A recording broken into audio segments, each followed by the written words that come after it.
Hello दोस्तों, कैसे हैं आप सब। स्वागत है आप सभी का कॉमिक वर्ल्ड 2.0 पर। तो चलिए दोस्तों, शुरू करते हैं वेद प्रकाश शर्मा जी का नॉवेल भस्मासुर का अगला भाग। एलेन और उसके असिस्टेंट जहां बीकर के उसके शरीर के पार निकल जाने पर भौचक्के थे, वहीं इस बात पर खुश भी थे कि दवा नष्ट हो चुकी है। एलेन ने तो कह भी दिया, अब बोलो कौन सी दवा ले जाओगे अपनी लैब में। पागल, तुम पागल हो प्रोफेसर। बीकर टूट जाने से क्या दवा नष्ट हो गई? नहीं, दवा तो तुम्हारे दिमाग में है। तो तुम चलोगे मेरे साथ? हरगिज नहीं। चीखते हुए एलिन ने दरवाजे की तरफ दौड़ना चाहा, परंतु तभी सिंघई ने दायां हाथ आगे किया। उससे नीली आग जैसी एक किरण लपकी, एलिन के जिस्म से टकराई। एलिन की चीख गूंजी और अचानक वह नजर आना बंद हो गया। लड़का लड़की हैरान, परेशान, हतप्रभ और खौफजदा। सिंघई उन्हें देखकर मुस्कुरा रहा था, और जिस ढंग से वह मुस्कुरा रहा था उसे देखकर दोनों के जिस्मों में मौत की सिहरन दौड़ गई। सिंघई ने कहा, डरो नहीं, एलिन मरा नहीं है। ऐसे टैलेंटेड लोगों को सिंघई मारा नहीं करता। वह न केवल जिंदा है बल्कि खड़ा भी यहीं है, वो देखो। सिंघई ने एक खाली स्थान की तरफ इशारा करके कहा, वो रहा। केवल नजर आना बंद हो गया है। हमारी बातें सुन भी रहा है, वह समझ भी रहा है, परंतु बोल नहीं सकता। बल्कि अगर यूं कहा जाए तो ज़्यादा मुनासिब होगा कि अपनी इच्छा से अपने जिस्म के किसी अंग को नहीं हिला सकता। लड़का लड़की हैरत से आंखें फाड़े उस तरफ देखते रहे जिधर सिंघई ने इशारा किया था। कम से कम उन्हें वहां कोई नजर नहीं आ रहा था। पूरा ना सही मगर आधी अधूरी दवा तुम्हारे जहनों में भी है, सिंघई ने कहा, इसलिए चलना तुम्हें भी मेरे साथ ही पड़ेगा। कहने के साथ उसने पुनः अपना हाथ उठाया। नीली किरण भक्क से लपककर उनके जिस्मों से टकराई। जेम्स एलन को महसूस हो रहा था कि वह है, बस इससे ज़्यादा कुछ नहीं। ना बोल सकता था, ना स्वेच्छापूर्वक अपने जिस्म में कोई हरकत कर सकता था। हाँ, सुन सकता था, देख सकता था, मगर अपने असिस्टेंटों को देख भी नहीं सकता था। ठीक उस क्षण से वे नजर आने बंद हो गए थे जिस क्षण नीली किरण उनके जिस्मों से टकराई थी। उससे पहले वे भी चमक रहे थे, ठीक उसी तरह जैसे इस वक्त वह अपनी पूरी लेबोरेटरी को देख सकता था। सिंघई को देख सकता था, उस सिंघई को जो उसकी तरफ देखकर मुस्कुरा रहा था। जाहिर था कि कम से कम सिंघई को वह चमक रहा है। एलेन समझ सकता था जैसी हालत उसकी है वैसी इस वक्त उसके असिस्टेंट्स की होगी। यह भी समझ सकता था कि सिंघई उन्हें किडनैप कर रहा है। दिमाग पूरी तरह काम कर रहा था। उसने निश्चय किया, किसी हालत में सिंघई को दवा बनाकर नहीं दूंगा। अभी इससे आगे कुछ नहीं सोच पाया था कि सिंघई ने व्यंग्यपूर्वक पूछा, चलें?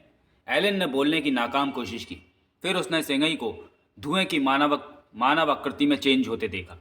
मानव आकृति लैब के दरवाजे की तरफ बढ़ी। धुएं के हाथ ने हैंडल पकड़ा और दरवाज़ा खोल दिया।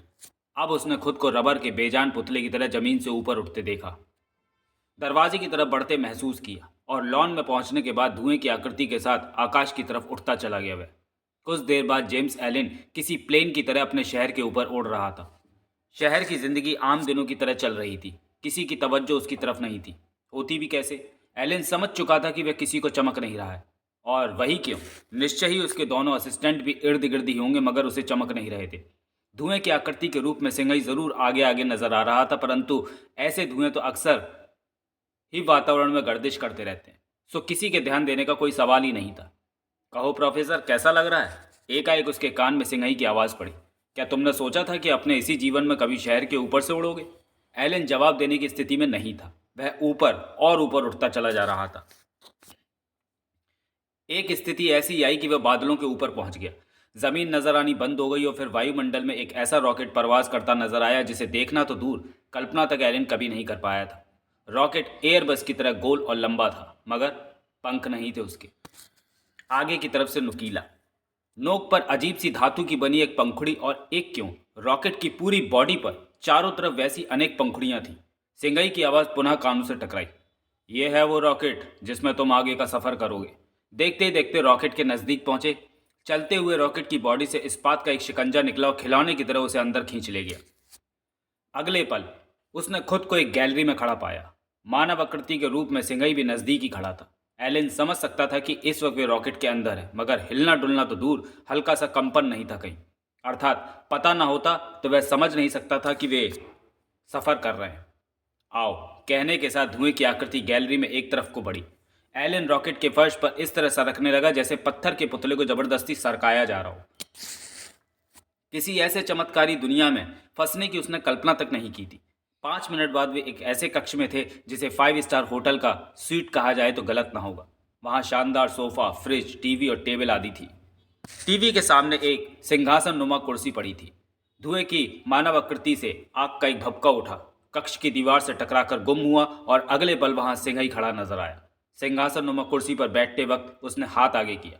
3 चमकदार नीली किरणें हाथ में समाईं और तीनों एक साथ सामान्य अवस्था में एक दूसरे के नजदीक खड़े नजर आए।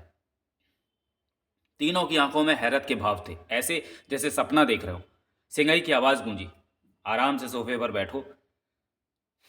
नहीं, एलन चीखा। फिर कुछ कहना चाहा, परंतु खुद ही की समझ में नहीं आया कि क्या कहें।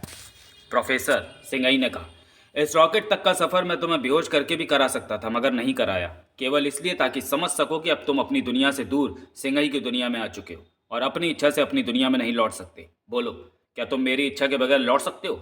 एलन कुछ नहीं बोला, घूरता रहा उसे। सिंघई ने लड़के से कहा, प्रोफेसर का तो दिमाग ही शायद इसका साथ छोड़ चुका है। तुम बोलो बेटे, क्या चाहकर भी तुम लोग मेरी इजाज़त के बगैर अपनी दुनिया में लौट सकते हो? नहीं। लड़के के मुंह से मिमियाई सी आवाज़ निकली। तो बेवजह टेंशन क्यों रखते हो दिमाग में? आराम से सोफे पर बैठो और प्रोफेसर को भी समझाओ। लड़का चुप रहा। एलन ने कहा, समझ तो मैं सब कुछ रहा हूँ, मगर दवा का फॉर्मूला तो मैं नहीं बताऊंगा। वो बहुत दूर की बात है प्रोफेसर। चलो, तुम्हारी ही बात बड़ी सही, मत बताना फॉर्मूला, बैठ तो जाओ। एलन अब भी खड़ा रहा। हद हो गई एलन, इज्जत से बैठा रहा हूं तो बैठ नहीं रहे। दिमाग का इस्तेमाल करो। जब यहां से निकल नहीं सकते तो खड़े कब तक रहोगे? बैठना तो पड़ेगा ही। तब बैठोगे जब मैं अनुरोध नहीं कर रहा हूँगा। एक पल एलन ने तब भी सोचने में गंवाया, फिर आगे बढ़ा और सोफे पर बैठ गया। सिंघई ने लड़का लड़की से कहा, तुम भी बैठो। वे बैठ गए। अब अपने दिमाग को हर टेंशन से मुक्त करके सफ़र का आनंद लो। खुश नसीब हो जो ऐसा सफ़र कर रहे हो। यह सफ़र केवल वह कर सकता है जिस पर सिंघई मेहरबान हो। जहां मैं तुम्हें ले जाऊंगा वहां पहुंचने की कल्पना भी किसी साइंटिस्ट ने नहीं की होगी प्रोफेसर। देखो, इस वक्त हम कहाँ हैं। कहने के साथ उसने टीवी स्क्रीन के सामने लगे डैशबोर्ड पर मौजूद बटन दबाया। स्क्रीन पर रॉकेट की बाहरी बॉडी नजर आने लगी। इस वक्त रॉकेट हवा में था। नीचे समुद्र चमक रहा था और रॉकेट की नोक समुद्र की तरफ थी। अरे, लड़की के मुंह से मानो अनजाने में निकला, हम तो समुद्र की तरफ बढ़ रहे हैं। तुम वैज्ञानिक लोग हो, सिंघई ने कहा। धरती पर सबसे गहरा समुद्र कौन सा है? पैसिफिक ओशन, लड़के ने बताया। गुड, सिंघई ने कहा। इस वक्त उसी के ऊपर हैं हम और कुछ देर बाद उसमें धंस जाएंगे। धंस जाएंगे? यानी ये रॉकेट समुद्र में धंस जाएगा। ज़्यादा देर नहीं है, देखो। कहने के साथ उसने सबकी तवज्जो स्क्रीन पर केंद्रित कर दी। तीनों की आंखें रॉकेट की तीव्र गति से पैसिफिक ओशन की तरफ बढ़ते देख रही थी और देखते ही देखते रॉकेट सचमुच समुद्र के पानी में धंस गया। हल्का सा झटका तक नहीं लगा था किसी को। स्क्रीन पर ना देख रहे होते तो पता ही ना चलता कि ये कब हवा में थे, कब पानी में आ गए। माय गॉड, लड़का क्या उठा। कहाँ जा रहे हैं हम? यहाँ समुद्र की गहराई 10,993 मीटर है। हम वो पूरी गहराई क्रॉस करेंगे। उसके बाद एलिन के मुंह से निकला, धरती आ जाएगी। तो क्या उससे टकराकर? नहीं प्रोफेसर, ये रॉकेट किसी से टकराकर नष्ट होने वाला नहीं है। इसकी बॉडी पर लगी चक्रियों को ध्यान से देखो। इन्होंने धरती को अपने साइज के मुताबिक काट डाला है। काट डाला है? अब उसे सुरंग कहो, धरती में छेद कहो या कुछ और। मैं उसे अपने अड्डे तक पहुंचने का रास्ता कहता हूं। ऐसा रास्ता जो इस रॉकेट ने अपनी पंखुड़ियों से बनाया है और जिससे केवल ऐसे ही रॉकेट गुजर सकते हैं। हालांकि अब ज़मीन को काटने की ज़रूरत नहीं पड़ती, फिर भी जैसे ही हम 10,993 मीटर की दूरी पूरी कर चुके होंगे और रॉकेट को ज़मीन में बने अपने मार्ग में दाखिल होना होगा, पंखुड़ियाँ चल जाएंगी ताकि बाल बराबर दाएं बाएं होने पर भी रॉकेट रास्ते की किसी दीवार से टकराए तो दीवार कट जाए।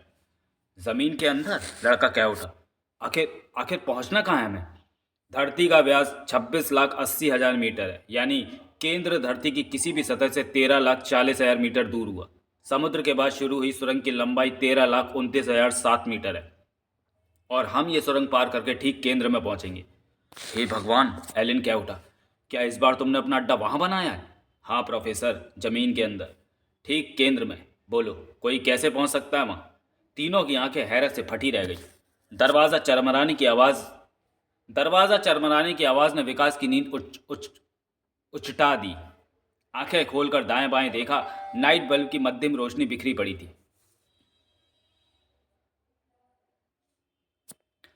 कमरे में सब कुछ सामान्य था, मगर उसकी समस्त इंद्रियां सचेत हो चुकी थी। एक सेकंड, केवल एक सेकंड उसने ये सोचने में खर्च किया कि आवाज़ कौन सा दरवाज़ा चरमराने की थी, मगर समझ ना सका। एक झटके से बिस्तर पर उठकर बैठ गया वह। दिमाग के किसी कोने ने कहा, कहीं रात के अंधेरे में विजय गुरु तो कोई खेल नहीं खेल रहे। इस विचार ने उसे बिस्तर से उछाल कर खड़ा कर दिया।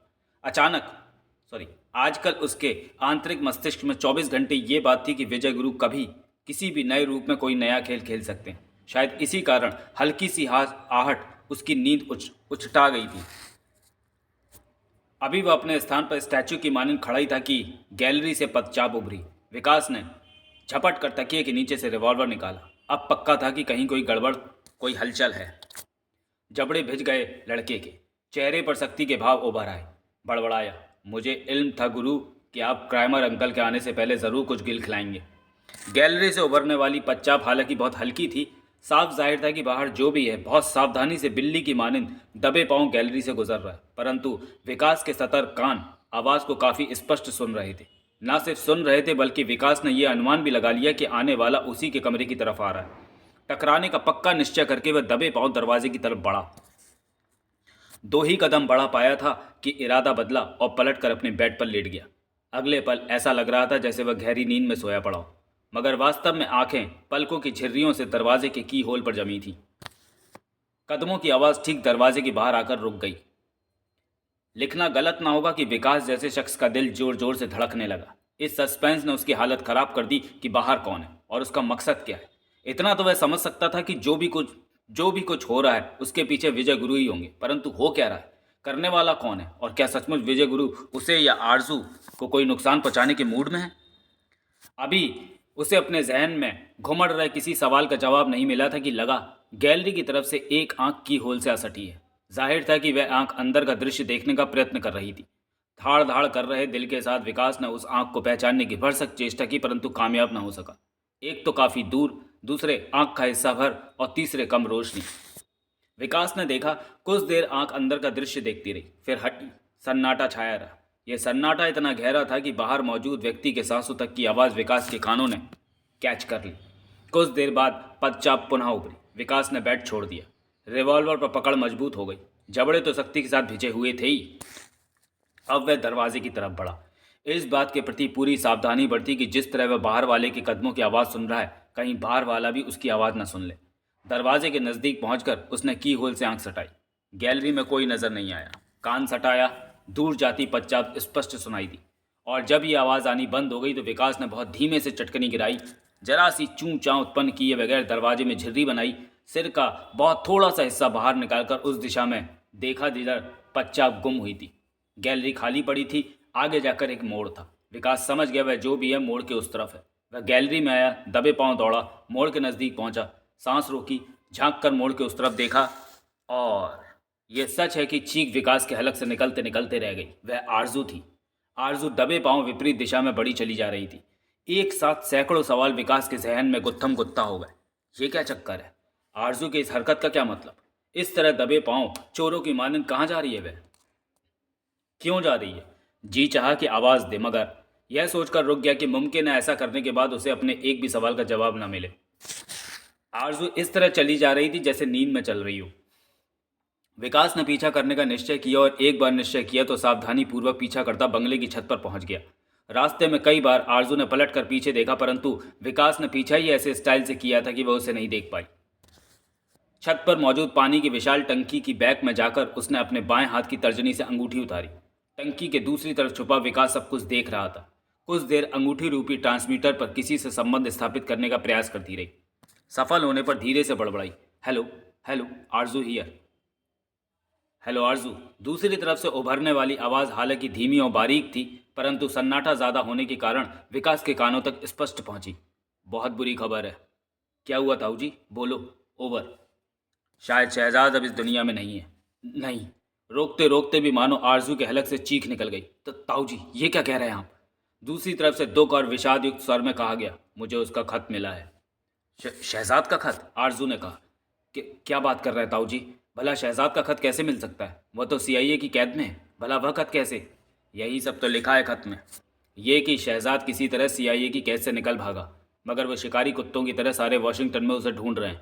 उसने एक खंडहर में छुपे रहकर खत लिखा है। लिखा है कि वह बुरी तरह कमज़ोर हो चुका है, जिसमें इतनी भी ताकत नहीं कि 4 कदम भाग सके। CIA वाले कैद में उसे केवल उतना खाना देते थे जितने से वह जिंदा रह सके। टॉर्चर करते थे सो अलग। खत में साफ लिखा है, हालांकि इस खत को लेटर बॉक्स में डालने के बाद मैं वॉशिंगटन से निकलने की कोशिश करूंगा, मगर जिस तरह चप्पे चप्पे पर मेरी तलाश हो रही है उससे लगता नहीं कि कामयाब हो सकूंगा। छुपा रहा तो भूख प्यास और कमजोरी ही मुझे मार डालेगी। निकला तो आईएसआई वाले पुनः गिरफ्तार करने की कोशिश करेंगे, लेकिन मैं मरते मर जाऊंगा, जिंदा हाथ नहीं लगूंगा उनके। उनके कैद खाने की यातनाएं भुगतने से तो मौत भली।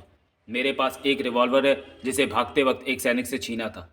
मुझे मालूम है ये रिवॉल्वर मुझे वाशिंगटन से निकलने में मदद नहीं कर सकता, मगर मुझे उनके हाथ जिंदा पड़ने से रोक सकता है। आगे लिखा है कि अगर मैं 5 दिन तक श्रीसागर ना पहुंचूं तो समझ लेना शहजाद अब दुनिया में नहीं है। नहीं नहीं ताऊ जी, ऐसा नहीं हो सकता। मेरा शहजाद नहीं मर सकता। खुदा करे हकीकत यही हो बेटी, मगर इस खत पर जो तारीख लिखी है वह 7 दिन पुरानी है। कितनी भी पुरानी हो, मगर मुझे पूरा यकीन है मेरा शहजाद मुझे इस दुनिया में अकेली छोड़कर नहीं जा सकता। कहती कहती आरजू रो पड़ी। दीवाना वार वह कहती चली गई, मैंने उसकी खातिर क्या नहीं किया। और फिर अगर सीआईए वालों को अपना काम निकालना होगा तो वे किसी भी कीमत पर शहजाद को मरने नहीं देंगे। खुदा करे कि वह जिंदा हो। मुमकिन है कि वो खत किसी और का हो। आप लिखाई भी तो नहीं पहचानते शहजाद की। ये तो है, लेकिन ऐसा खत कोई और लिखेगा क्यों और कैसे? आप ऐसा कीजिए, कल वो खत किसी के हाथ यहीं भिजवा दीजिए। मैं राइटिंग देखकर ठीक है, ये ठीक रहेगा। और मैं अभी इसी वक्त सीआईए वालों से बात करती हूँ। कहने के साथ दूसरी तरफ से जवाब की इंतज़ार किए बगैर आरजू ने संबंध विच्छेद कर दिया और तुरंत ही दूसरी फ्रिक्वेंसी में लाने लगी। विकास के जहन में हाहाकार मचा था। असंख्य सवाल कुश्ती लड़ रहे थे। इतना तो वह समझ गया था कि आरजू ने बाबर से बात की है, परंतु कौन था शहजाद? आरजू से उसका क्या रिश्ता? उसकी मौत की खबर सुनकर आरजू का जार जार रोना और तड़पना। जाहिर था कि वह जो भी था आरजू का प्यार था, मगर कौन था वह? श्रीसागर अभियान की एक एक घटना बिजली किसी गति से जहन में कौन गई, परंतु इस नाम का एक भी शख्स मस्तिष्क पटल पर ना उभरा। आरजू के दल के मेंबर्स तक के नाम स्मरण हो आए उसे, परंतु शहजाद उनमें से किसी का नाम नहीं था। और फिर वह जो भी था सीआईए की कैद में क्यों था? सीआईए का ऐसा कौन सा काम कर रही थी आरजू जिसके लिए सीआईए वाले शहजाद को जिंदा रखने पर मजबूर थे? ये सवाल विकास के दिमाग में अभी चकरा ही रहे थे कि कानों में आरजू की आवाज़ पड़ी। वह ट्रांसमीटर पर कह रही थी, hello hello, Aarzoo here. Yes over. दूसरी तरफ से स्वर उभरा, मिस्टर जॉर्ज से बात कराओ। आरजू का लहजा रूखा था। शायद इसी कारण दूसरी तरफ से कड़े स्वर में कहा गया, चीफ के बारे में बोल किस तरह रही हो तुम? बको मत। शहजाद की मौत की खबर ने मानो आरजू को पागल सा कर दिया था। बात कराओ जॉर्ज से। दूसरी तरफ सन्नाटा छा गया, इतना लंबा कि आरजू को पुनः गुर्राना पड़ा। बात कराओ जॉर्ज हियर। दूसरी तरफ से धीर गंभीर और भर्राया स्वर उभरा, क्या हुआ? बोल कैसे रही हो तुम? डांटा गया, पागल तो नहीं हो गई? आरजू ने कहा, शहजाद को कुछ हुआ तो तुम्हारा मिशन मटिया मेट हो जाएगा। सैकड़ों बार कह चुके हैं, जब तक तुम अपना काम ईमानदारी से करती रहोगी तब तक शहजाद को खरोश नहीं आएगी। हाँ, उधर तुम ढीली पड़ी, इधर शहजाद को हमने कसा। शहजाद से मेरी बात कराओ। क्यों? मैं कहती हूँ इसलिए। आरजू गुर्राई, मेरी बात कराओ उससे। ठंडे स्वर में कहा गया, नहीं हो सकती। क्यों? सोया हुआ है। सोया हुआ है या मार दिया? आरजू के दांत भिज गए। क्या मतलब? साफ जाहिर था कि दूसरी तरफ से बोलने वाला थोड़ा बौखला गया। बक क्या रही हो तुम? बाद में बताऊंगी। यदि सोया हुआ है तो जगा दो, बात कराओ मेरी। कुछ देर के लिए दूसरी तरफ सन्नाटा छा गया। फिर कहा गया, ओके। फिर ऐसी आवाज़ आई जैसे किसी सोए हुए व्यक्ति को जगाने की कोशिश की जा रही हो। हल्की सी यांत्रिक खड़खड़ाहट के बाद अलसाई सी आवाज़ उभरी, हेलो हेलो हेलो शहजाद। आरजू के मुंह से प्रसन्नता में डूबा स्वर निकला, कैसे हो तुम? मैं ठीक हूँ, कहने के साथ दूसरी तरफ से पूछा गया, तुम कैसी हो? ये लोग तुम्हें टॉर्चर तो नहीं करते? धीमे स्वर में कहा गया, नहीं। खाना कितना देते हैं? पेट भर जाता है ना? हाँ। तुम आज बात कैसे कर रहे हो? कोई उत्साह नहीं, हर सवाल का हूँ हाँ में जवाब। नहीं नहीं तो, थोड़ी हड़बड़ाहट के साथ कहा गया, ऐसी तो कोई बात नहीं है आरजू। मगर आरजू का शक हो चुका था। उसने कहा, अच्छा ये बताओ, उस दिन मोटर बोट में तुमसे जो कहा था वो याद है? किस दिन? भूल गए? जिस दिन झील पर गए थे। एक ही दिन तो झील पर गए हम। ओह अच्छा, उस दिन। हाँ, झील पर जाना तो याद आ गया, मगर खामोश। आरजू गुर्रा उठी। दूसरी तरफ ऐसी खामोशी छा गई जैसे आरजू की धार से वह मर गया हो। चंद लम्हों की खामोशी के बाद जॉर्ज की शशंक आवाज़ उभरी, क्या हुआ आरजू? तुम्हारे धोखे में मैं नहीं फंसी। लहजा कठोर था लेकिन आवाज़ भर्रा गई। शहजाद की आवाज़ में बोलने वाले ने कोशिश काफ़ी की, मगर मैंने उसे पकड़ लिया। उस बेवकूफ़ को ये नहीं पता कि शहजाद के साथ मैं झील पर कभी गई नहीं। आरजू, और इस हरकत से जाहिर है कि मिस्टर जॉर्ज कि तुम शहजाद से मेरी बात नहीं करा सकते। आरजू कहती चली गई, इसलिए नहीं करा सकते क्योंकि असल में वो तुम्हारे पास है ही नहीं। ये झूठ है। तुम्हारे सैनिक का रिवॉल्वर छीनकर वो फरार हो चुका है। ये गलत है। हम उसकी एक भी बात सुने बगैर आरजू ने दांत भींचे रखकर कहा, मुझे उसका लेटर मिल चुका है मिस्टर। लेटर? दूसरी तरफ से बोलने वालों की मानो हवा निकल गई। वो जो उसने तुम्हारी कैद से फरार होने के बाद लिखा, और अब तुम भूल जाओ कि मैं तुम्हारे मिशन पर काम करूंगी। जब इतना सब तुम्हें पता लग ही गया है तो आगे कहानी भी जान लो। क्या कहना चाहते हो? दूसरी तरफ से कहा गया, शहजाद मारा जा चुका है। बकवास, आरजू ने कहा। कहा ज़रूर, लेकिन आवाज़ में दम नहीं था। यह हकीकत है आरजू। हालांकि हमारे आदमियों ने उसे जिंदा गिरफ्तार करने की भरसक कोशिश की, मगर वह मानो फैसला कर चुका था। अपना ही रिवॉल्वर कनपटी से लगाया और किसी के दबोचने से पहले। नहीं नहीं, आरजू अंदर के हलक से चीखी। कुछ देर ट्रांसमीटर पर दोनों तरफ खामोशी छाई रही। फिर जॉर्ज ने समझाने वाले लहजे में कहा, आरजू, अगर जज्बाती होकर ना सोचा जाए तो जो हुआ ठीक हुआ। शहजाद उस मिशन का रोड़ा था जहाँ तक तुम्हें पहुँचना है। कुत्ते, कमीने, जलील, क्या तू ये सोचता है कि मैं अब भी तेरे मिशन पर काम करूंगी? समझदारी ये कहती है कि अब ज़्यादा निष्ठा से काम कर सकती हो, उस अंतिम लक्ष्य तक पहुंच सकती हो जो शहजाद के जिंदा रहते तुम्हें थोड़ा अटपटा लग रहा था। थू थू है तुझ पर। सोच लो, हथियारों से भरे जो शिप हम कराची भेजा करते हैं उनके रुख श्रीसागर की तरफ मुड़ जाएंगे। F-16 ही नहीं, आधुनिक से आधुनिक लड़ाकू विमान श्रीसागर के पास होंगे। हम वादा करते हैं, 1 साल के अंदर अंदर श्रीसागर भारत और पाकिस्तान से कई गुना ज़्यादा समृद्ध और शक्तिशाली मुल्क होगा। वह श्रीसागर जो आज सुई के लिए भी मोहताज है। बस हरामजादे, बस बहुत हो चुका। वो शहजाद ही था जिसकी खातिर इस मिशन पर मैं इतनी दूर निकल आई। वही नहीं रहा तो खेल खत्म। अब कोई लालच मुझे तेरे इशारों पर नाचने के लिए प्रेरित नहीं कर सकता। कहने के साथ आरजू ने इस बार बगैर दूसरी तरफ के जवाब का इंतजार किए संबंध विच्छेद कर दिया। संबंध विच्छेद करते ही आरजू फूट फूट कर रो पड़ी। इधर विकास के जहन में साएं साएं की आवाज़ के साथ जोरदार आंधी चल रही थी। जाहिर था कि शहजाद आरजू का कोई बहुत प्यारा था। इतना कि CIA का जो काम वह अपने मुल्क की इतनी तरक्की की खातिर नहीं कर सकती थी, उसे शहजाद के लिए मजबूर होकर कर रही थी। आखिर आखिर कौन था शहजाद? क्या लगता था आरजू का? और कौन से मिशन पर काम कर रही थी वह? अपने सवालों का जवाब पाने की विकास की तीव्र इच्छा हुई, मगर इस इच्छा को यह सोचकर कुचल दिया उसने कि ये बातें उसे तब करनी चाहिए जब शहजाद के खत को पढ़ चुके उसे, जिसे कल कोई श्रीसागर से लाने वाला है। विकास को कष्ट तो हुआ, लेकिन कल तक इंतजार करने का उसने पक्का फैसला कर लिया। अगले दिन सुबह विकास और आरजू की भेंट ब्रेकफास्ट टेबल पर हुई।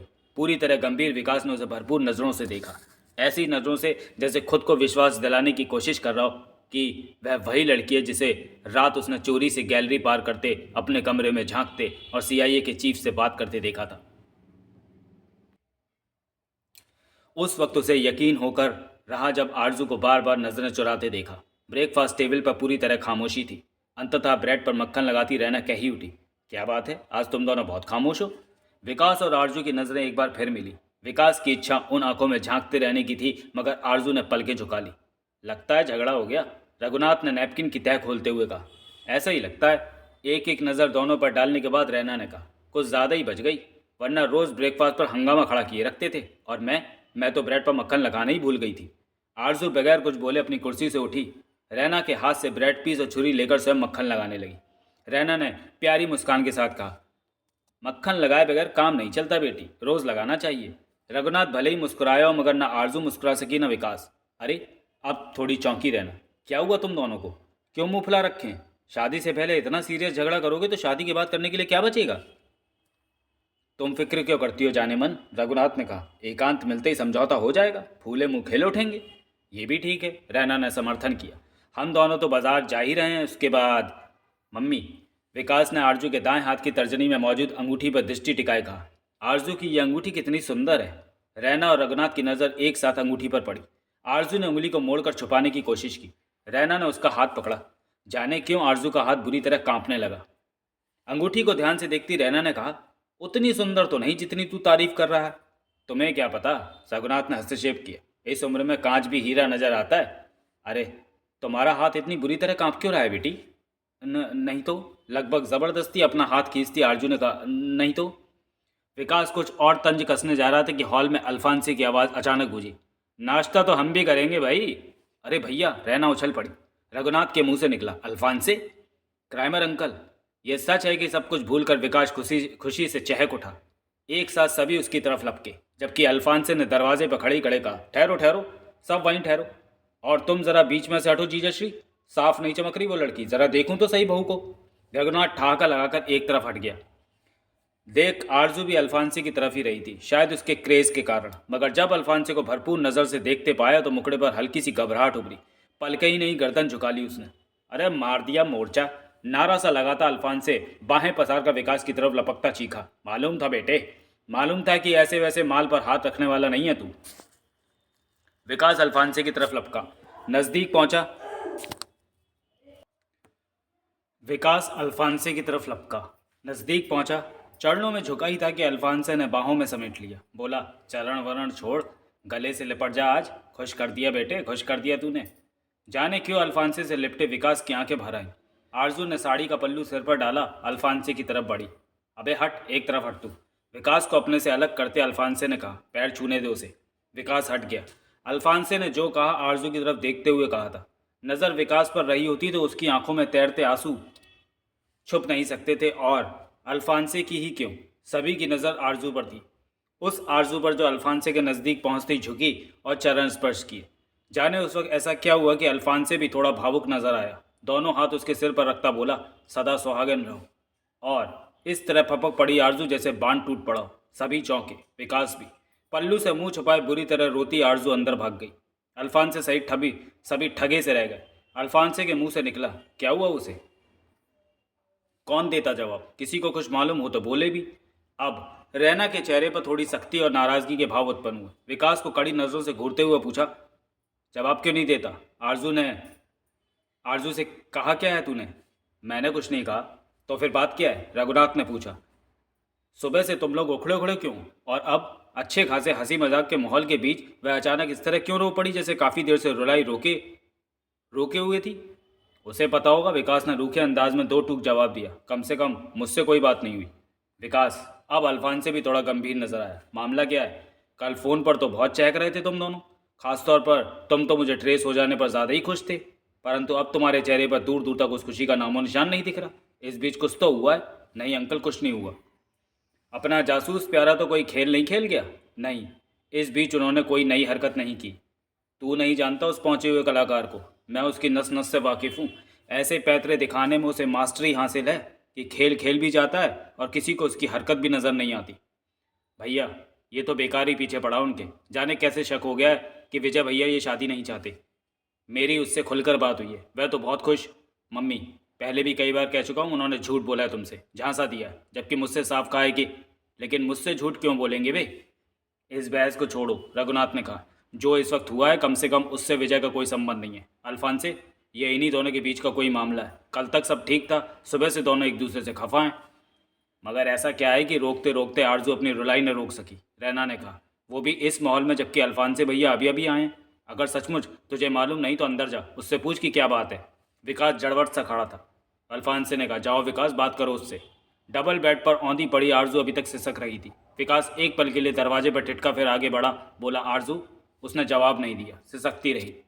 विकास नज़दीक पहुंचा, कुछ देर किम कर्तव्य विमूढ़ अवस्था में खड़ा रहा। दरअसल ये तो उसकी समझ में आ रहा था कि आरजू उदास क्यों है, परंतु इतनी बुरी तरह क्यों रो पड़ी वह बात पल्ले नहीं पड़ रही थी। क्या शहजाद की मौत के कारण? कौन था शहजाद?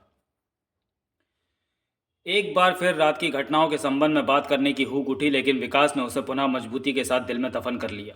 श्री सागर से आने वाले पत्र को पढ़ने से पहले वह इस संबंध में कोई बात नहीं करना चाहता था। अतः झुका, आरजू के कंधे पर हाथ रखकर धीमे स्वर में बोला, आरजू। इस बार उसने चेहरा घुमाया। विकास का दिल हाहाकार कर उठा। चेहरा आंसुओं से सराबोर था। जी चाहा आगे बढ़कर गुलाब के उस कमल को हथेलियों में भर ले, मगर तभी आंखों के समक्ष CIA के चीफ से बात करती आरजू फ्लैश उठी। जो चाहता था वह कर ना सका। खड़ी होती हुई आरजू ने साड़ी के पल्लू से आंसू पोंछे। रो क्यों रही हो तुम? विकास ने सवाल किया। अल्फान से अंकल ने सदा सुहागन रहने का आशीर्वाद दिया तो। एक बार फिर उसने खुद को रोने से रोकने की कोशिश करते हुए कहा। जाने क्यों इतनी बुरी तरह रोना छूट गया। मगर क्यों? कारण तो होगा कोई। शायद ये सोचकर कि विजय अंकल भी ऐसे ही आशीर्वाद दे देते तो। आरजू ने जानबूझकर सेंटेंस अधूरा छोड़ दिया। विकास समझ गया कि आरजू झूठ बोल रही है। रोने की असल वजह रात की घटनाएं हैं। शहजाद का इंतकाल है। उस शहजाद का जो आरजू के लिए उसके मुल्क की तरक्की से ज़्यादा अहमियत रखता था। मगर फिलहाल उसने आरजू पर यही जताने में भलाई समझी कि वह उसके झूठ को सच समझ रहा है। बोला, दिल छोटा क्यों करती हो? एक दिन आएगा जब विजय गुरु भी इसी तरह आशीर्वाद देंगे। आरजू चुप रही। विकास ने पुनः पूछा, सुबह से उदास क्यों हो तुम? पता नहीं, आज सोकर उठी तो जाने क्यों हंसने मुस्कुराने को दिल नहीं चाहा। विकास की इच्छा हुई कि कह दे कि रात तुम सोई कहाँ हो। उदासी का कारण भी मैं जानता हूँ, मगर ये सब कहा नहीं उसने। कहा ये, कभी कभी ऐसा हो जाता है। इत्तेफाक ये है कि आज मेरे साथ भी करीब करीब ऐसा ही हुआ। तुमने भी महसूस किया होगा, आज सुबह से मेरा दिल भी खुश नहीं है।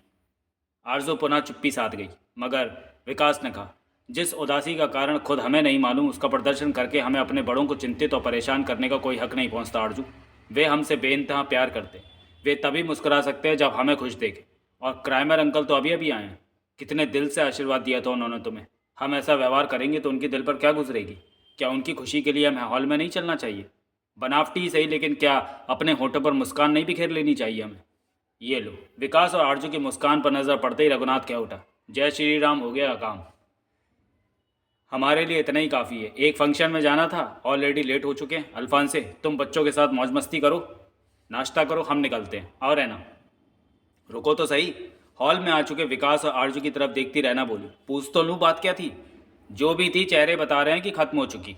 हमारे लिए इतना काफ़ी है। रैना की बाँह पकड़कर उसे दरवाजे की तरफ खींचते रघुनाथ ने कहा, और वैसे भी क्या इनकी उम्र में हम अपनी बातें बुड्ढों को बताया करते थे? हॉल में ठहाका लगा, मगर अल्फान से शामिल नहीं था उसमें। वह गौर से विकास और आरजू के चेहरों को देख रहा था। रैना और रघुनाथ हॉल से बाहर जा चुके थे। उधर बाहर से गाड़ी स्टार्ट होने की आवाज़ आई। अब आपको क्या हुआ क्राइमर अंकल? घूर घूर कर क्यों देख रहे हैं? क्योंकि मुझे बेवकूफ़ नहीं बना सके तुम।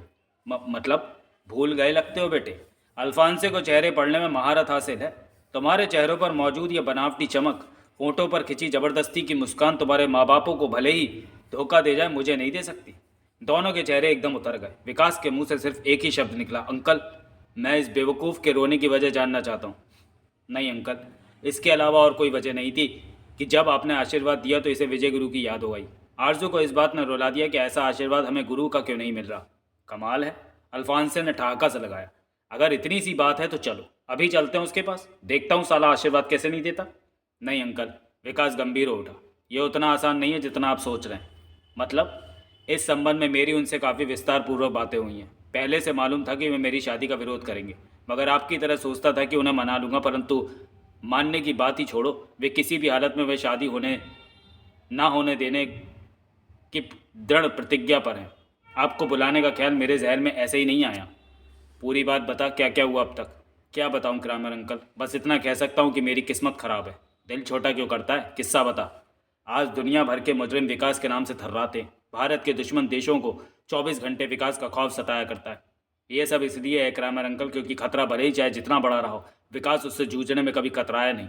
मैंने अनेक बार मौत के जबड़े में छलांग लगाई, बाहर निकल आया। लोगों ने समझा विकास बहुत दिलेर है, शक्तिशाली है, मगर विकास इस हकीकत को जानता है अंकल कि ये सब वो कैसे कर सका। किसकी ताकत थी जो विकास से इतना सब करा गई? कहना क्या चाहता है तू? वो विजय गुरु की ताकत थी क्राइमर अंकल, भावुक स्वर में विकास कहता चला गया। माँ कसम, वो गुरु के आशीर्वाद के हाथ का एहसास था जो विकास से इतना सब कुछ करा दिया। हर खतरे से जूझते वक्त, हर दुश्मन से लोहा लेते समय यह एहसास मेरे साथ रहता था कि मुझे कुछ हो गया तो विजय गुरु चीर फाड़ कर डालेंगे सामने वाले को। वे मेरे रहनुमा थे अंकल, मेरे निर्माता, मेरे रक्षक, सब कुछ वही तो थे मेरे। और वही, अरे थे क्यों कहता है? वह रहनुमा है और रहेगा, वह तेरा रक्षक है। और नहीं नहीं क्रामर अंकल, आज वो मेरे साथ नहीं है, बल्कि ठीक मेरे सामने खड़े।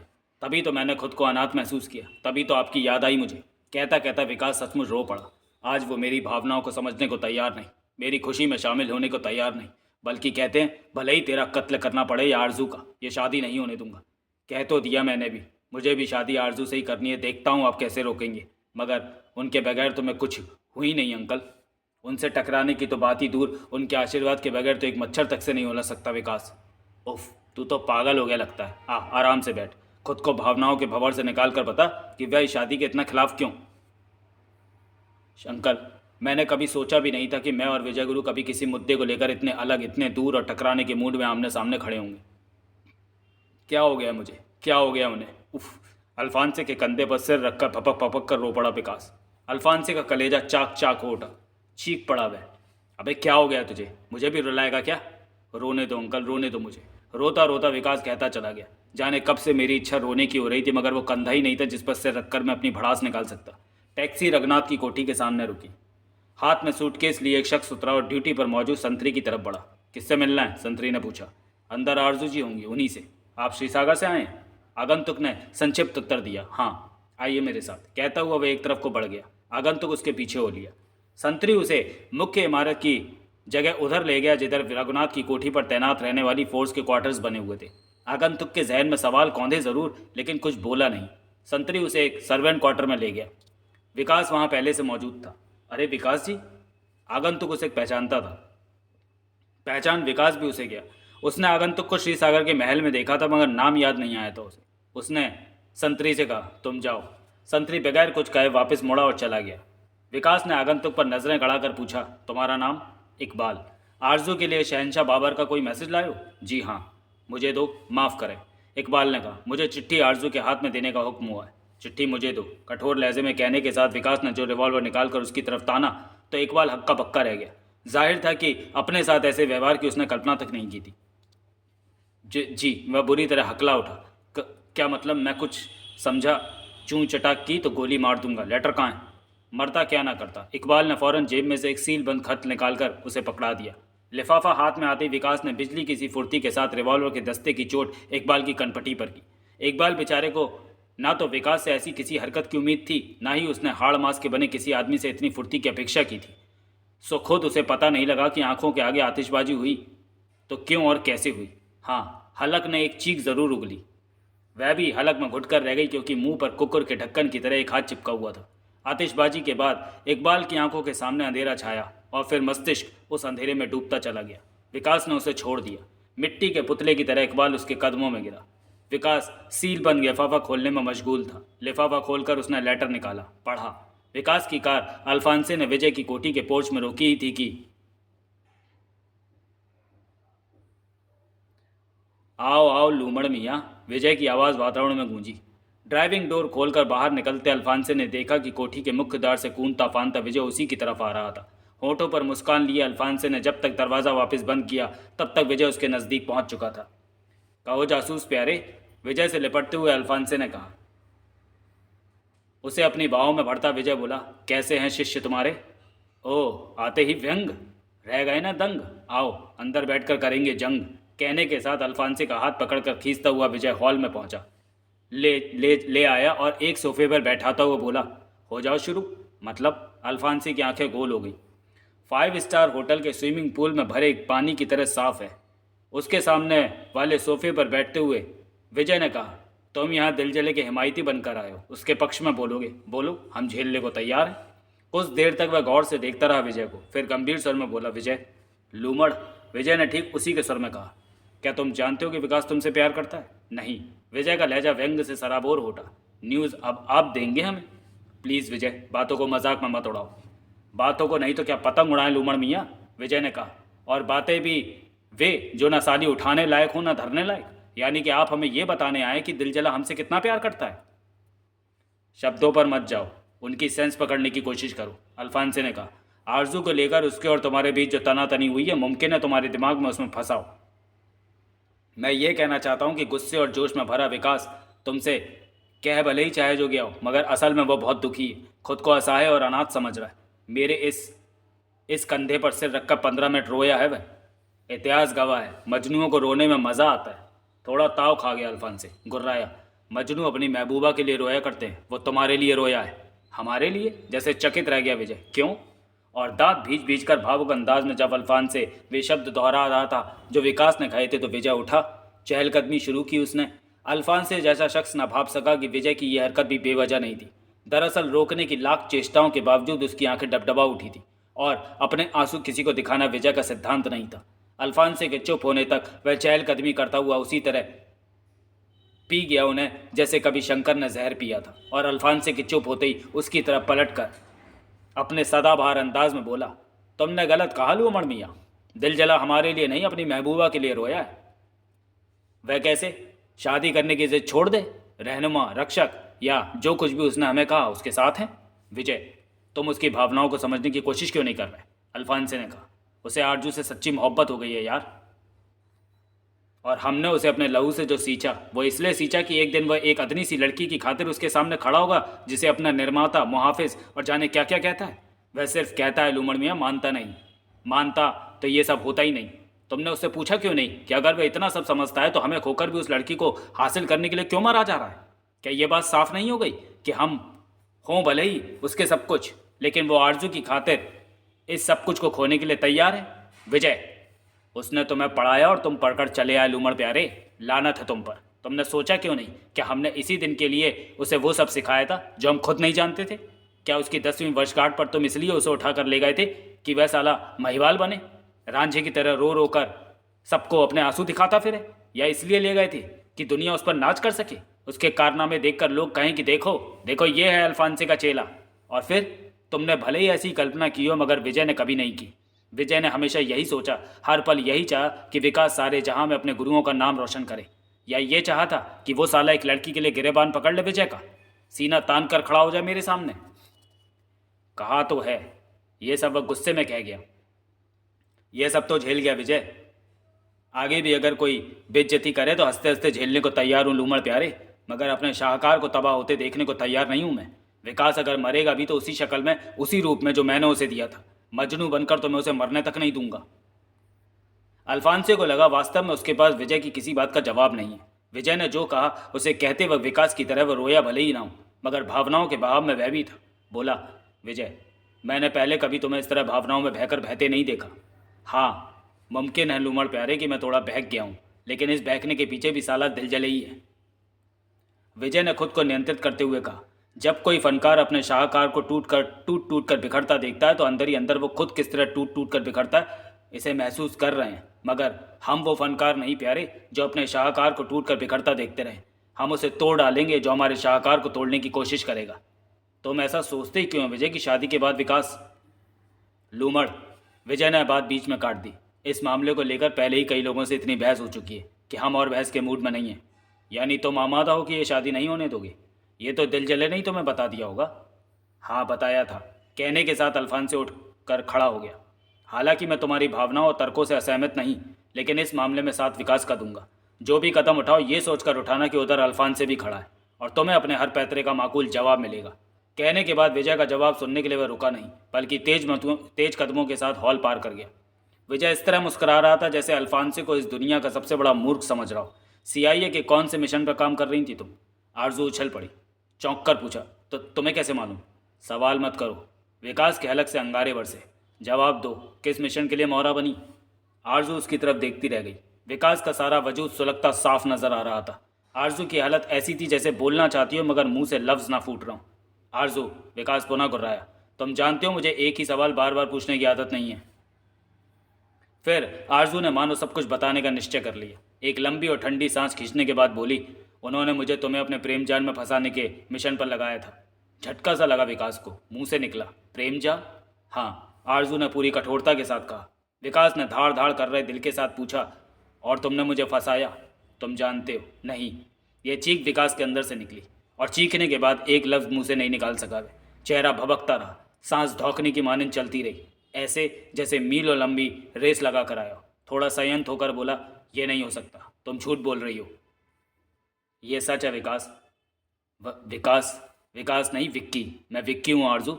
सॉरी, अब मैं इस नाटक को जारी नहीं रख सकती। क्या अब तक तुम नाटक कर रही थी? मैं मजबूर थी विकास। CIA वालों ने, मुझे मालूम है, वो बात मैंने अपने कानों से सुनी है जो तुमने ट्रांसमीटर पे की। चौंकने के भाव अब आरजू के चेहरे पर उभरे, मगर अगले पल खुद को नियंत्रित रखे उसने कहा, अगर वो सब तुमने सुन लिया तो रह ही क्या गया? तुम जान चुके हो कि मैं उनकी कठपुतली। जान चुका हूँ, लेकिन यह मानने को तैयार नहीं कि जो कुछ तुमने किया वह सिर्फ और सिर्फ नाटक था। सच बोलो आरजू, सच बोलो कि क्या तुम नाटक करते करते सच में मुझसे प्यार नहीं करने लगी? नहीं। अपने मामा और नवाब खां के सामने मेरी तारीफें करना, नवाब खां को ठीक उस तरह मारना जैसे वो मुझे मारना चाहता था, वो कहना जो तुमने मेरे कंधे पर गोली निकालते वक्त कहा, दल के हेडक्वार्टर की तरफ जाते वक्त कार में कहा, वह सब क्या नाटक कैसे हो सकता है? फिर भी मान लेता हूँ कि वह नाटक था, मगर जब मुझे 5 गोलियां लगी उस वक्त जो तुम्हारी तड़प थी, जिस तरीके से तुम मुझे श्रीसागर से यहाँ लाई और जिंदा किया, वह सब नाटक कैसे हो सकता है? नहीं आरजू, वो नाटक नहीं था। अगर मैं तुम्हें मर जाने देती तो CIA वाले शहजाद को मार डाल देते। शहजाद? शहजाद? शहजाद? कौन था शहजाद? क्या तुम ट्रांसमीटर पर ही बातें सुनकर नहीं समझे? मैं तो इस खत को पढ़ने के बावजूद नहीं समझा। जेब से खत निकालकर उसकी तरफ फेंकते विकास ने कहा, इसमें भी नहीं लिखा वो कौन था। आखिर क्या लगता था शहजाद तुम्हारा? शौहर? आरजू! विकास के हलक से ऐसी चीख निकली जिसने निश्चित तौर पर इस इमारत की नींव में रखी अंतिम ईंट तक को हिला डाला होगा। चेहरे पर ऐसे भाव थे जैसे दुनिया के सबसे बड़े आश्चर्य से रूबरू हुआ हो। पागलों की तरह फटी फटी आंखों से आरजू की तरफ देखता रह गया वे, जबकि आरजू ने एक एक लफ्ज़ पर जोर डालते हुए कहा, हाँ विकास, वो मेरा पति था। मैं बहुत प्यार करती थी उसे। जो किया उसी की खातिर किया। ये तब की बात है जब मैं मोंटो को किडनैप करने राजनगर आई थी। मैं मोंटो के साथ श्रीसागर पहुंची। पता लगा सीआईए वालों ने शहजाद को किडनैप कर लिया है। वे मुझसे मिले, कहा कि मुझे और मेरे दल को कुचलने विकास श्रीसागर आने वाला है। मुझे उसे अपने प्रेम जाल में फंसाना, और ये तब होगा जब विकास को कभी पता न लगने दूं कि मैं शादीशुदा हूँ। मैंने विरोध करने की कोशिश की मगर कामयाब न हो सकी। आखिर कर क्या सकती थी, मजबूर थी। उनके इशारों पर नाचना पड़ा। कदम कदम पर वही किया जो वह चाहते थे। अपना असली मिशन यानी श्री सागर को आज़ाद कराना भी याद नहीं रहा तुम्हें? न केवल याद था बल्कि उसके लिए सीआईए वालों की तरफ से भी ग्रीन सिग्नल था। उन्होंने कहा था कि बेशक मैं विकास की मदद से अपने मुल्क को आज़ाद कराऊं, मगर साथ ही ऐसी बातें और हरकतें भी करती रहूं जो तुम्हें मेरे प्रेम जाल में फंसा दे। वही मैंने किया। प्रेम जाल का अंतिम लक्ष्य क्या था? क्या चाहते थे वो तुमसे, हमसे? उन्होंने कहा था, मुझे तुम्हें अपने लिए इतना पागल कर देना है कि तुम मुझसे शादी करने के लिए तैयार हो जाओ। जब तुम शादीशुदा थी तो मुझसे शादी कैसे कर सकती थी? यही मैंने कहा, और मैं इसके लिए तैयार नहीं थी। परंतु वे बोले, शादी तो तुम्हें विकास से करनी पड़ेगी। भले ही अगले दिन उसे छोड़ देना, और खुद को अपने शहजाद के लिए कैसे पाक साफ बनाए रखती हो ये तुम जानो। इधर हम शहजाद को पता नहीं लगने देंगे कि तुम किस मिशन पर हो। धमकी फिर वही थी, मैं कहा नहीं मानूंगी तो शहजाद को ख़त्म कर दिया जाएगा। और मजबूर हुई मैं। बात समझ में नहीं आई। आखिर एक दिन की शादी करा के वे क्या करना चाहते थे?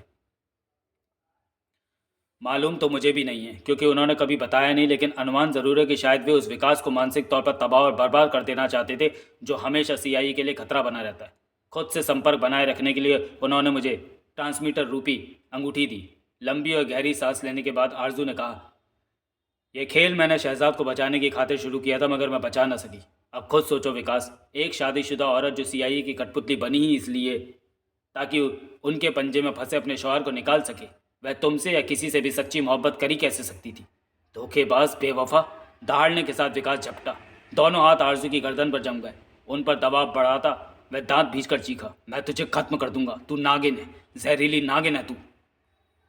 कर दो विकास, यहीं खत्म कर दो मुझे। बिस्ते गले से वह कह उठी, शहजाद के बाद मैं जीना भी नहीं चाहती। मगर विकास ने तुरंत ही गर्दन छोड़ दी। अजीब ढंग से कसमसाता बड़बड़ाया, नहीं, मैं तुम्हें नहीं मार सकता। प्लीज़ प्लीज़ विकास, मेरा रास्ता आसान कर दो। नहीं आरजू, प्लीज़ मरने की बात मत करो। मैं हूँ तुम्हारा विक्की। विकास, मारे हैरत के आरजू की आंखें फट पड़ी। ये क्या कह रहे हो तुम? माना कि तुम नाटक कर रही थी। तुमने जो किया सीआईए की कठपुतली बनकर किया। यह भी माना कि तुम शहजाद को बेइंतहा प्यार करती थी, इतना ज़्यादा कि जो तुम्हें अपने मुल्क की तरक्की के बदले कबूल नहीं। वह सब अकेले शहजाद की खातिर कबूल कर रखा था। जितना सच ये सब है उतना ही सच ये है कि मैं तुमसे बेइंतहा मोहब्बत करने लगा हूँ। शायद उतनी ही जितनी तुम शहजाद से करती थी। तुमने भले ही नाटक किया हो, मगर मैंने नाटक नहीं किया आरजू। मैंने तुमसे मोहब्बत की है, और अब मैं तुम्हें खो नहीं सकता। विकास, तुम पागल हो गए हो क्या? मारे हैरत के आरजू का बुरा हाल था। ये बात तुम ये जानने के बाद कह रहे हो कि मैं एक शादीशुदा औरत हूँ, ऐसी औरत जो अपने खाविन से बेपनाह प्यार करती थी। मगर आज वह दुनिया में नहीं है तो, और मैं हूँ। मैं तुमसे शादी करूँगा। प्लीज़ प्लीज़ विकास, खुद को संभालो। भावनाओं में इतने मत बहो। तुम्हें एक से बढ़कर एक लड़की मिल सकती है, बल्कि दुनिया की सबसे खूबसूरत लड़की तुम्हारी पत्नी बनकर गर्व महसूस कर सकती है। फिर तुम, मगर वह आरजू नहीं होगी। विकास, मुझसे ना सही, मगर तुमने शहजाद से तो सच्ची मोहब्बत ज़रूर की है। और मोहब्बत करने वाला जानता है कि किसी के शादीशुदा होने ना होने से कोई फ़र्क नहीं पड़ता। मैंने तुम्हारे जिस्म से नहीं, रूह से मोहब्बत की है, और इस रूह को मैं अपनी बना कर ही रहूँगा। आरजू विकास को इस तरह देखती रह गई जैसे कोई पागल को देखता है। विकास सचमुच पागल सा लग रहा था। कहता चला गया, बोलो बोलो आरजू, तुम मेरे साथ हो ना? विकास, आरजू का लहजा कांप उठा। हालांकि सुनने वालों को तुम्हारा फैसला अटपटा लगेगा, मगर मैं जानती हूँ तुम कितनी महान बात कर रहे हो। इंसानी तौर पर मैं तुम्हारी फ़ैन हो गई। उफ, इतना सच्चा प्यार कि अचानक ये पता लगने पर भी ना डगमगाए कि महबूबा शादीशुदा है। यह जानने के बावजूद अपनाने को तैयार कि महबूबा तुमसे नहीं अपने शौहर से प्यार करती है। मगर विकास का दिल ज़ोर ज़ोर से धड़के जा रहा था।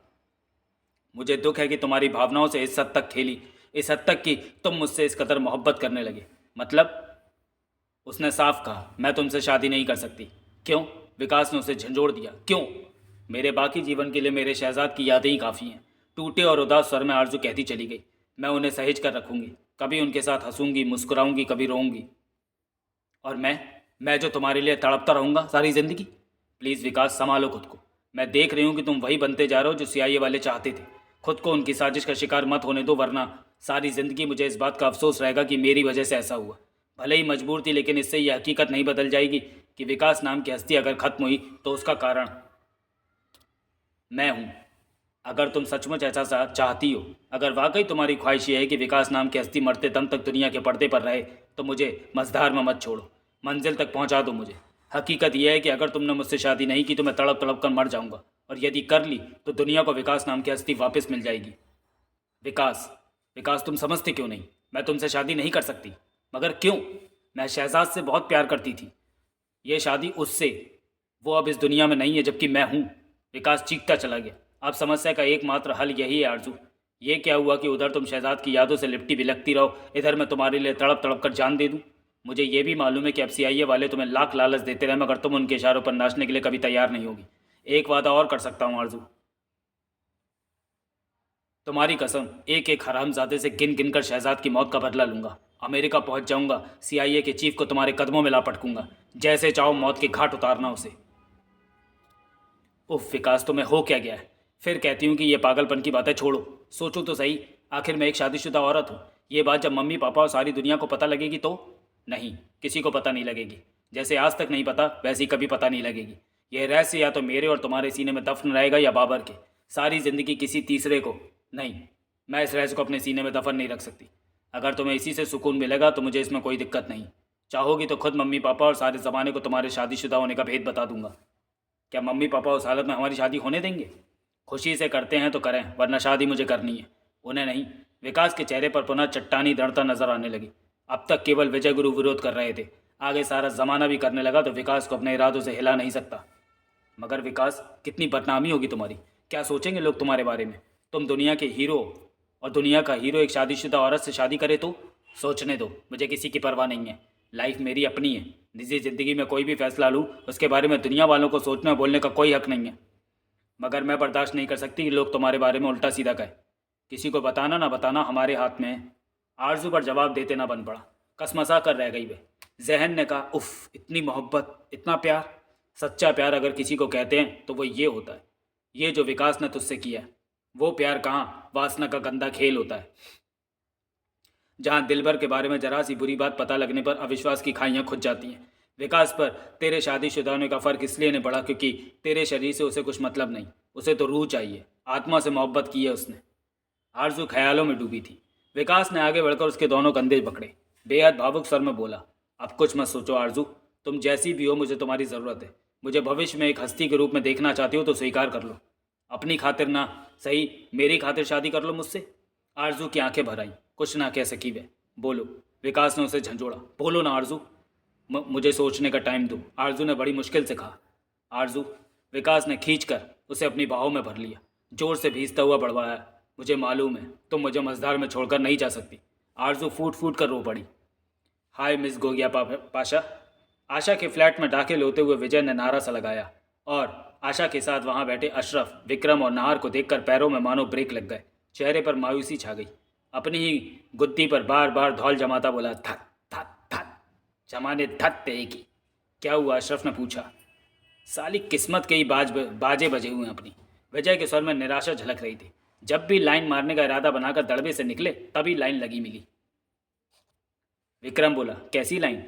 हम 2 बार लाइन बोला, दोनों का मतलब अलग है। कौन सी लाइन का मतलब समझाएं प्यारे विक्रमादित्य? दोनों को समझा दो। नाहर मुस्कुराया। तो सुनो। वह धम्म से सोफे पर बैठता बोला, पहली लाइन का मतलब था वो लाइन जो एक छोरा छोरी पर मारता है। दूसरी लाइन का मतलब था जो इस वक्त तुम यहाँ लगाए बैठे हो। बात कुछ पल्ले नहीं पड़ी। अशरफ ने कहा, यहाँ तुम्हारी इन 2 लाइनों का क्या मतलब था? मतलब ये था प्यारे, ध्यान जरोगे कि जरा गौर से देखो हमें। देख रहा हूँ। नहीं, गौर से। जरा तन कर बैठ गया विजय। अबे देख तो रहा हूँ, झुंझला उठा अशरफ। और कैसे देखूं? गौर से। विजय ने दोनों भव्य मटकाकर अपने सारे शरीर को खास अंदाज में लोच देते हुए आशा से कहा, उसे छोड़ो आशा डार्लिंग, तुम देखो, कुछ खास बात नजर नहीं आ रही हम में? मुझे तो ऐसी कोई बात नजर नहीं आ रही। साला बेकार ही गया इतना सजना सवरना। विजय ने मायूस स्वर में कहा, छैला बने नजर नहीं आ रहे हम तुम्हें? सो तो है। नाहर ने खिंचाई की। वाकई इस बात पर तो हमने गौर ही नहीं किया। विजय पुनः थोड़ा अकड़ कर बैठ गया। अब करो। किया। विक्रम बोला, सचमुच छैला लग रहे हो, बात क्या है?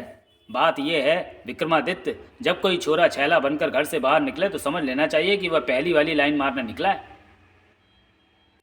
सोचा था आज मौका अच्छा है, गोगिया पाशा पर लाइन मारेंगे, शायद लाइन पर आ जाए, मगर तुम लोग पहले ही लाइन लगाए बैठे हो, किसी की दाल नहीं गली। शटअप, आशा चीख पड़ी। ऐसी बातें की तो मैं तुम्हारा मुंह तोड़ दूंगी।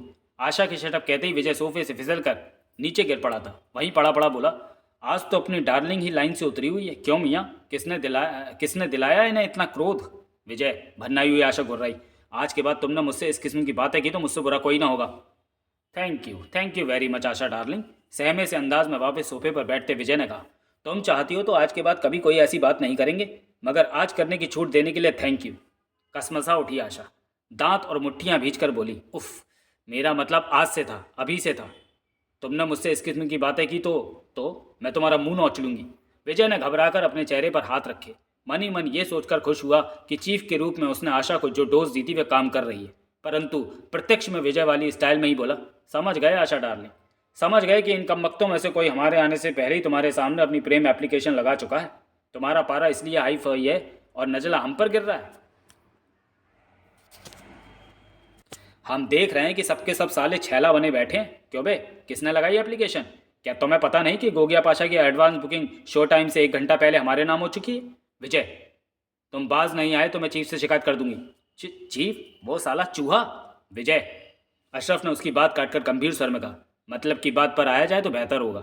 हालांकि तुम ये जता रहे हो कि तुम्हें हमारे यहाँ मिलने की उम्मीद नहीं थी, जबकि ये हो नहीं सकता।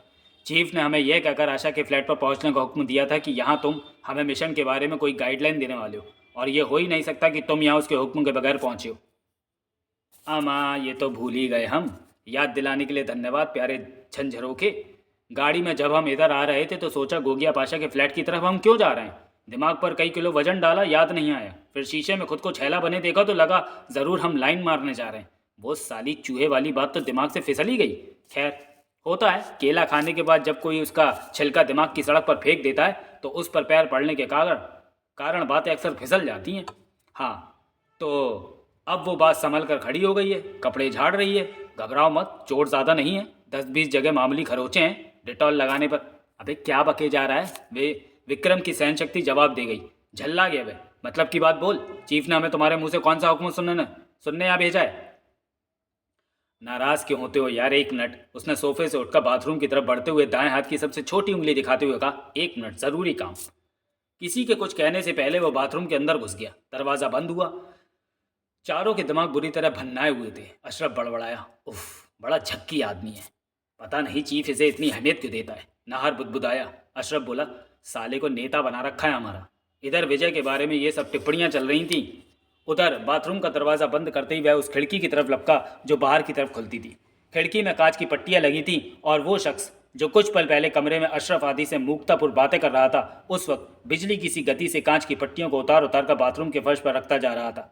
सभी पट्टियां हटाने के बाद उसने जेब में हाथ डाला, रेशम की मजबूत डोरी की एक गुच्छी निकाली, खोलकर बाथरूम के फर्श पर फैलाई, डोरी के एक सिरे पर बड़ा सा फंदा बनाया, खिड़की से सिर निकालकर बाई तरफ झांका।